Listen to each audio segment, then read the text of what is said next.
This is Ian Jackson, and this is the first part of the video for January's prompt, which is bubbles, bling and confetti.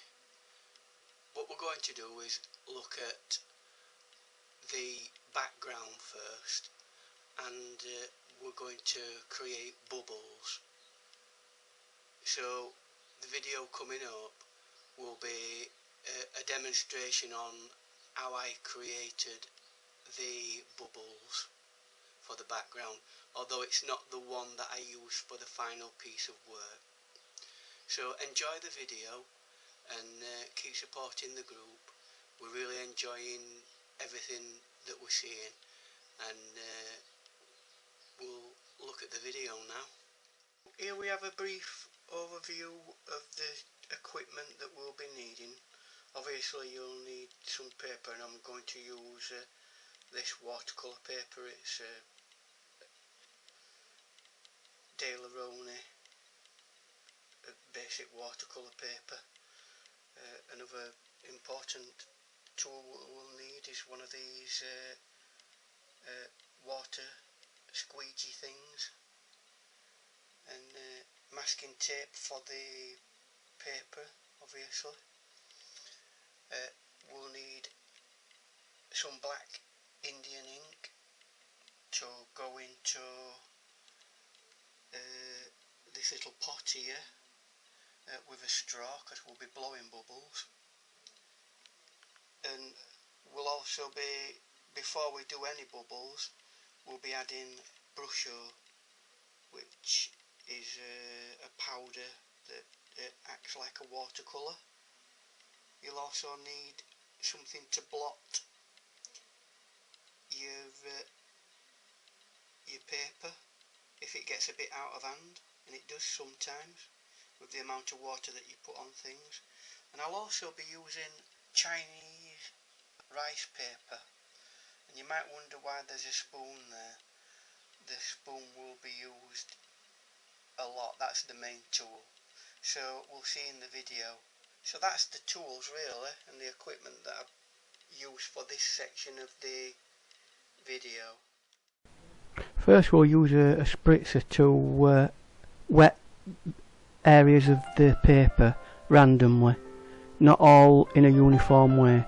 We'll then add various different colours of brusho by just splatting it on from the page, and you can also use a brush to feather it on, but I didn't do that in this particular case. You can see me doing red at this moment in time, and we keep adding various colours. There's blue there, and it's already starting to blend. And now what we do is use the spritzer again, and it really does make the colour explode. What we're doing, we're actually using the water to push the different colours all around, and the blue got a little bit too much, so I used some paper to blot it up a bit, and that roughly is that kind of area done.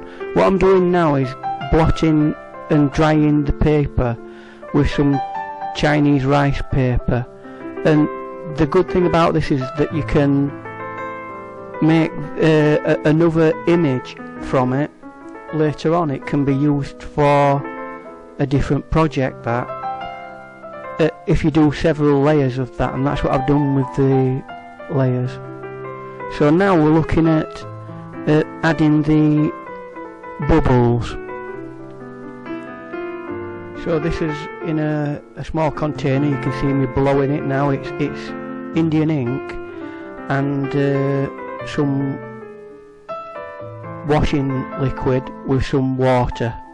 So that's basically it. I would have liked to have used some gum arabic, which would make the bubbles stronger.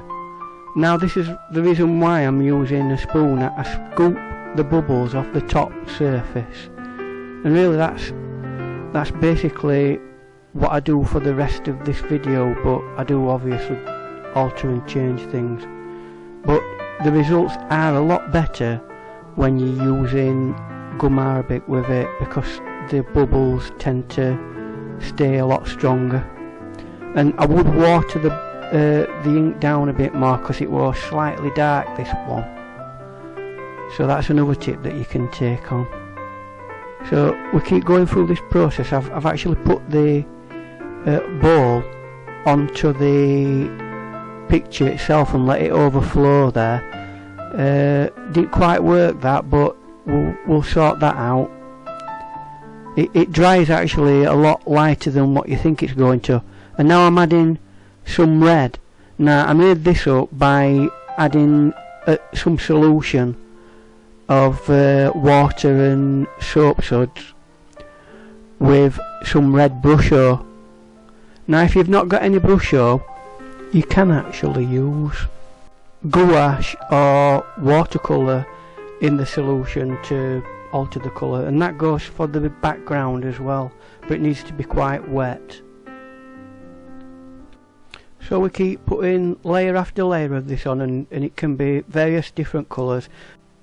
You'll get some nice bubbles and patterns. So we got to the point where we'd finished doing the background. This is how it looks now. I did some work off camera with it. I didn't like the fact that it had too much red in it, so I stripped it back using some household bleach. But obviously if you're going to use that, be careful how you use it and don't have it round children, and if you have problems with breathing, be very careful with ventilation. But here's the image that I completed.